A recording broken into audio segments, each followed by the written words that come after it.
Dicen que en los pueblos antiguos como 14, el amor no se encuentra, se hereda como una maldición, y la única forma de romperla es pagando con el alma. Real de 14 no es un pueblo, es un suspiro suspendido en la sierra de 14, una reliquia de piedra y polvo que se niega a morir. Para llegar, hay que cruzar el túnel del Ogarrio, una boca negra de 2 kilómetros que te traga por completo. Escapa en un pasado detenido en el tiempo. Ahí, donde el aire huele a hierba santa, ya historia de plata oxidada, fue donde se encontraron Héctor y Elena. Héctor no era de ahí, era un arquitecto de Monterrey. Envió un documental, las ruinas de las haciendas mineras, un hombre de ciudad, escéptico y práctico, pero con una melancolía escondida que lo hacía vulnerable a la belleza cruda de 14. Elena, en cambio, era parte de la piedra y musgo. Había crecido a la sombra de la parroquia de la Purísima Concepción. Su abuela era una de las mujeres que leían el futuro en las hojas de té, y sus ojos eran del color del peyote que florece en el desierto sagrado de Wirikuta, a unas horas de distancia. Se conocieron en el Café Azul, bajo la luz parpadeante de un candil. Héctor dibujaba en su libreta un plano fantasma de lo que fue la Casa de la Moneda.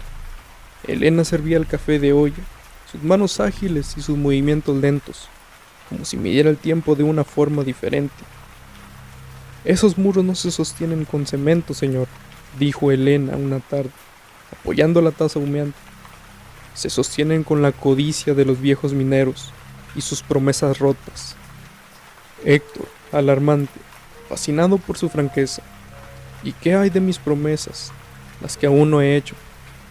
¿Las tuyas?, respondió ella, limpiando la mesa con un paño sin mirarlo. Aún están en el aire. 14 las está escuchando, esperando a ver si caen o si vuelan. Su romance fue rápido, intenso y secreto. Era la única manera de que funcionara en un pueblo donde todos se conocían y donde Elena ya estaba prometida, aunque de forma oficiosa. El prometido era Silas, un hombre de carácter duro que trabajaba en el campo y venía de una familia con fuertes raíces en las tradiciones locales, de esas que, según se susurraba, no solo rezaban en la iglesia, sino que también sabían invocar otras fuerzas en el monte. Silas miró a Héctor con el resentimiento frío de quien se siente que un extraño le ha robado algo, no solo su mujer, sino un lugar. Los amantes se veían a escondidas. Sus puntos de encuentro eran siempre en lugares cargados de historia, como si el pasado les sirviera de testigo y cómplice. Se besaban en las ruinas de la Hacienda de la Luz, donde el viento silbaba lamentos en las ventanas vacías. Caminaban al anochecer por el antiguo panteón, sintiendo que los muertos eran menos juicio que los vivos. Una noche se atrevieron a caminar más allá.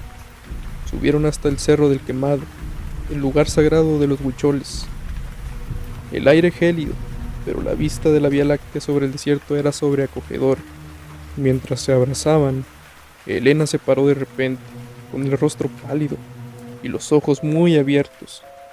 «Siento frío», susurró, agarrando el brazo de Héctor. «Un brazo que no es de la noche. Siento que alguien nos está mirando». Héctor, el escéptico, miró a su alrededor. Solo había oscuridad, cactus y estrellas. Trató de calmarla con un beso, pero Elena se apartó de nuevo. Su mirada estaba fija en un punto en la escalera. «No es humano», dijo su voz, ahora un hilo apenas audible. «Es un ojo en la tierra, un trabajo. Si es por mí».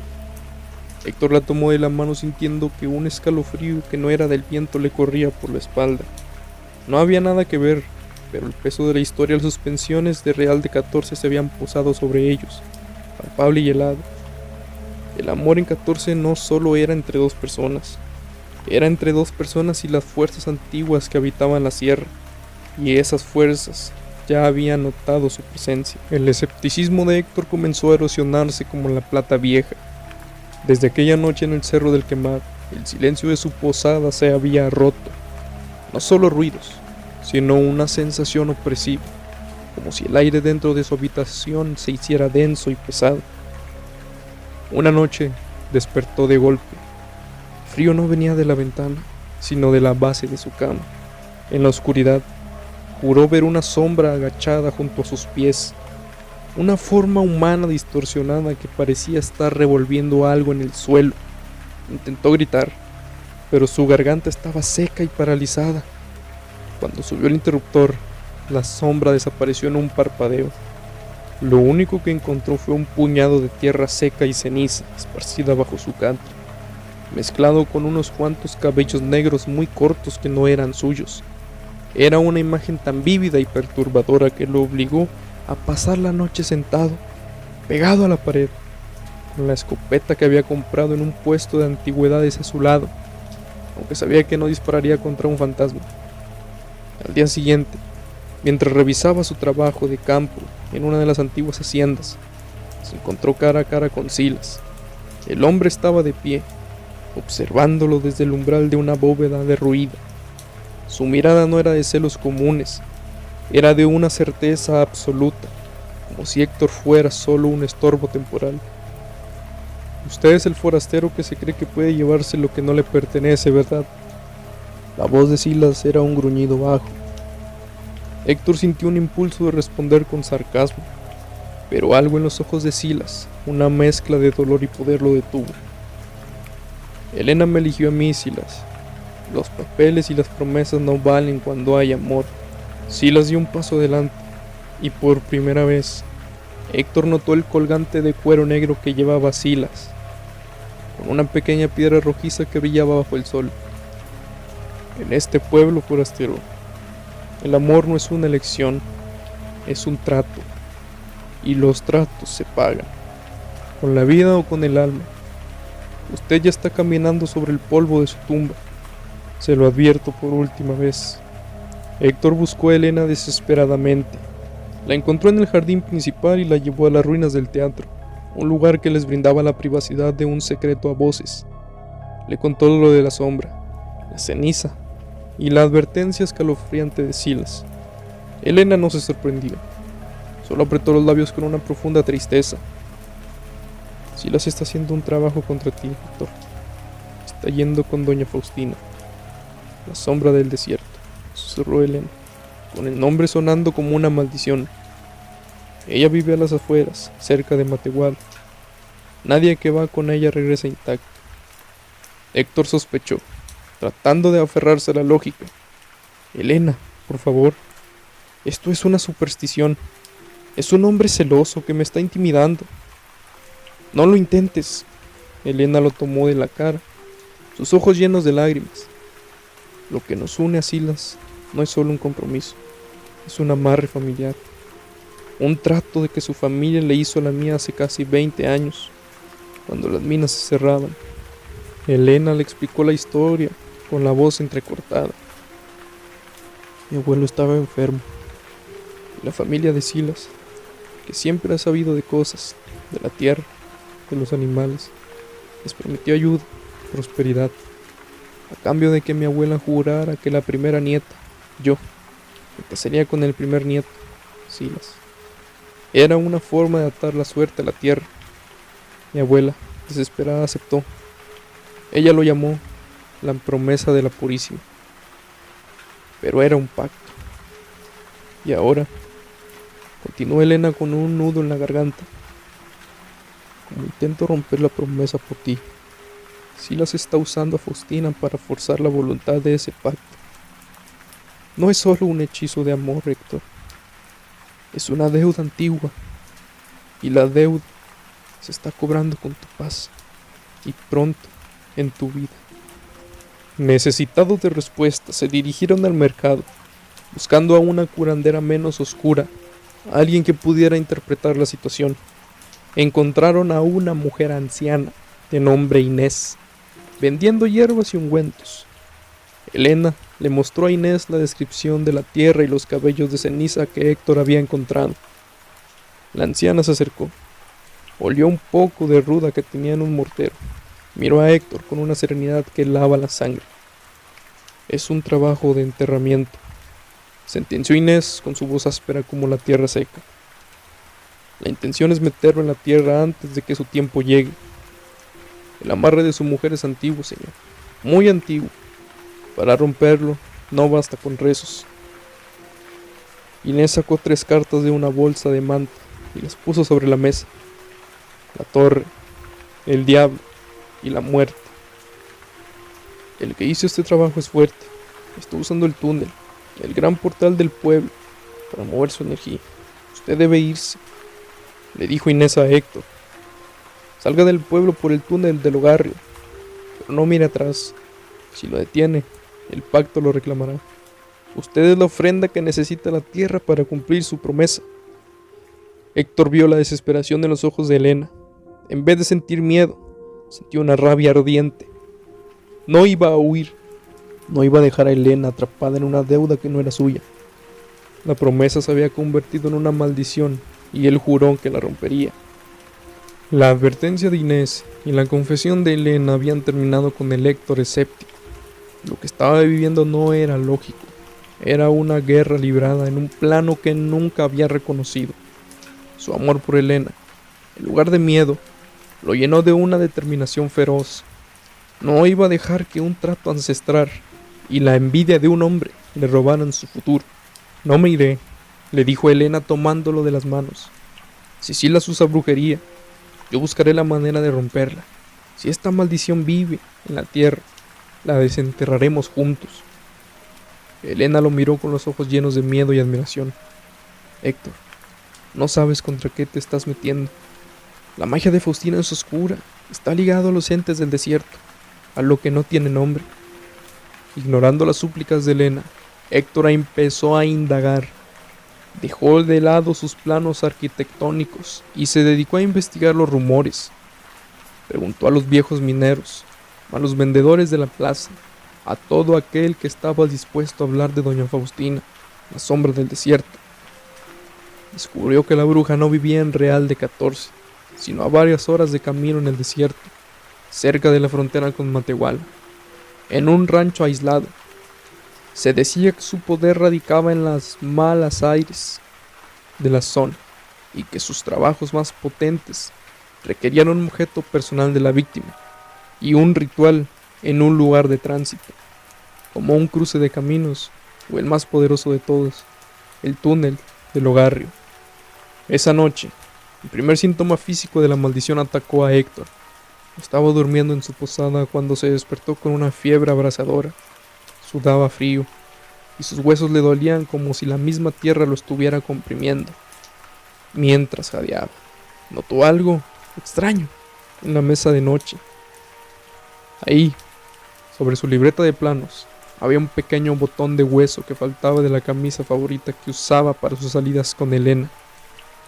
Estaba envuelto en un mechón de cabello rubio, su color, y atado con un hilo rojo y negro. Se levantó con dificultad y corrió al espejo.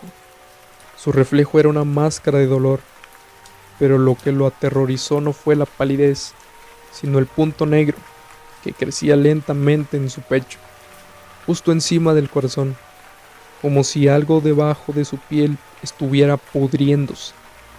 Era una marca, el sello del enterramiento. Supo que Silas había entregado el botón a Faustina. El ritual ya estaba en marcha. Tenía poco tiempo antes de que la fiebre lo consumiera y su alma quedara atada al pacto de la tierra. Desafiando la fiebre, Héctor decidió que la única forma de romper el maleficio era enfrentarse a la fuente, a Faustina. Compró provisiones, cargó su camioneta y sin decirle a Elena para no asustarla más, partió hacia el desierto. Era un viaje a contrarreloj, pues sabía que cada minuto que pasaba, el botón se pudría más y la marca de su pecho crecía. Después de horas de camino polvoriento, llegó a un poblado cerca de Matehuala, preguntando por la bruja. La gente lo miraba con miedo, señalando vagamente hacia la meseta. Pero un viejo borrachín en una cantina, que había perdido a su hijo en un trabajo de Faustina, le dio el dato clave. Si vas a ir, siseó el hombre, con los ojos inyectados en sangre, busca la ruta de los peyotes. Ella trabaja con una contra, con algo que solo los que caminan en Wirikuta conocen. Tienes que conseguir un amuleto de ojo de venado y mojarlo con tu propia sangre. Solo eso detendrá el avance El resto tendrás que quitárselo de sus manos. El anciano le dio la dirección de un chamán respetado, el único, lo suficientemente valiente para enfrentarse directamente a Faustina. Héctor no dudó. Con el sol poniéndose y la fiebre subiendo, encontró la choza del chamán. El lugar estaba lleno de huesos, plumas y un olor penetrante a copal. Héctor le mostró la marca negra de su pecho. El chamán, un hombre de rostro serio y manos firmes, avanzó sin sorpresa. El enterramiento ya tiene un ancla usted, joven, dijo. Su amor es puro, pero el pacto familiar de ella es más viejo que su alma. El loqueto está en su lugar de poder. Seguro que en el túnel. Le daré el ojo de venado. Le entregó un pequeño talismán de hueso tallado, pero para romper el trabajo, debe destruir la ofrenda que hizo Silas. Lo más probable es que sea una figura de usted hecha de barro, enterrada en la mitad del hogar. ¿Y cómo la encuentro?, preguntó Héctor con la desesperación dándole un nuevo aliento. La tierra la protegida, pero el amor la llama, respondió el chamán, entregándole una bolsa de polvo de ceniza blanca y un trozo de obsidiana. Esparza esta ceniza en el túnel. Donde la figura esté enterrada, la ceniza se encenderá. Y esta obsidiana es su única arma. Destrúyala. Y si ve así a su Faustina, no les dé la espalda, o el pacto se cerrará para siempre. Héctor sabía lo que tenía que hacer. Regresar a Real de 14. Tenía que entrar en el túnel, enfrentar la maldición y esperar que su amor fuera más fuerte que un pacto sellado en la oscuridad. Héctor regresó a Real de 14 al amanecer. La fiebre había cedido ligeramente gracias al ungüento que le dio el chamán, pero el punto negro en su pecho pulsaba con dolor sordo, recordándole que el tiempo era limitado. Tenía el ojo de venado atado a su muñeca y la obsidiana envuelta en un pañuelo. Buscó a Elena de inmediato. Ella estaba esperándolo, demacrada y asustada, cerca de la parroquia. Al ver la marca oscura en su pecho, supo que el tiempo de las dudas había terminado. Silas está ahí, dijo Elena con voz temblorosa. Le dijo a mi tía que iba a terminar el trato antes de que saliera el sol. Está en el túnel del hogar. Es un portal. Es ahí donde la tierra escucha mejor. El túnel, de 2 kilómetros de largo, era la única entrada y salida de vehicular del pueblo. Un cuello de botella perfecto, el sitio ideal para un enterramiento que buscaba atrapar un alma y cumplir una vieja promesa de brujería. El chamán me dijo que la ofrenda es una figura de barro con mi esencia, enterrada a mitad de túnel, explicó Héctor, mostrando la bolsa de ceniza blanca. Debemos entrar y encontrarla y destruirla. Elena tomó su mano, con una resolución nacida de la desesperación. El túnel está a estas horas vacío. Vamos, yo sé dónde han hecho sus trabajos antes. Hay un nicho a mitad de camino, donde la luz nunca llega. Entraron en el túnel del hogar en la penumbra. El aire ahí dentro no olía a tierra y a humedad, sino a azufre viejo y medio concentrado. Avanzaron 100 metros, y el dolor en el pecho de Héctor se hizo insoportable. Sintió un tirón hacia abajo, como si las raíces del cemento lo estuvieran jalando. Aquí no es, gimió Héctor apoyándose en la pared. Llegaron al punto medio, un recodo donde la roca había cedido y formaba un pequeño nicho oscuro. Elena se detuvo, sus ojos fijos en la tierra removida. Aquí lo enterró. Héctor abrió la bolsa y esparció la ceniza blanca sobre la tierra. En lugar de caer sin más, el polvo se elevó en un remolino, y al tocar el suelo removido emitió un chisporroteo bajo, de un tono rojizo. La ceniza se había encendido. Apenas había levantado un poco de tierra cuando una voz resonó desde la entrada del túnel. Sabía que vendrías a enfrentar tu destino, forastero. Silas estaba de pie en la boca del túnel, con una linterna en la mano, pero no estaba solo. A su lado, la figura de una anciana, pequeña y encorvada, con el rostro escondido bajo un rebozo oscuro, doña Faustina. Ella no caminaba, parecía deslizarse sobre las piedras. Ya es tarde, muchacho. El enterramiento está casi completo, graznó Faustina, y la voz resonó en las paredes como el aleteo de miles de murciélagos. La bruja levantó sus manos, En ese instante una figura surgió de las sombras. Detrás de ella, una aparición fantasmal, como un aire lleno de lamentos y caras borrosas, se dirigió hacia Héctor. Era la manifestación del pacto ancestral, la energía de la deuda que venía a cobrar. Héctor sintió un dolor agudo en el pecho, y la marca negra se extendió rápidamente. «Ahora, Silas, cierra el túnel», gritó Faustina. Silas se acercó a un panel de control oxidado que regulaba el flujo vehicular. Elena gritó, sabiendo que si quedaban atrapados ahí, el pacto los consumiría. «Héctor, cava más rápido, la figura». Héctor clavó la pala una última vez, bajó una capa de tierra y cal, emergió un trozo de barro horneado, con la forma tosca de un muñeco. El muñeco tenía un pedazo del botón de hueso de Héctor incrustado en su pecho, justo donde estaba la marca negra. La figura estaba húmeda y sangraba. Mientras el espíritu del pacto se acercaba, y Silas accionaba el interruptor para sellar las rejas del túnel, Héctor tomó la obsidiana de quiebre que le había dado el chamán. «No te lo llevarás», rugió. El enfrentamiento final estuvo a punto de ocurrir, con el túnel oscuro, la promesa ancestral y la vida de Héctor dependiendo de la obsidiana. El metal chirrió y el pesado portón de hierro de la entrada del túnel del barrio descendió con un golpe atronador, sellando así la única salida. La penumbra se hizo absoluta, rota solo por el débil haz de la linterna de Elena y la luz rojiza y macabra que emanaba las cenizas sobre el muñeco de barro. Héctor sostenía la figura de barro en una mano y la afilada obsidiana en otra. El dolor en su pecho era un martirio.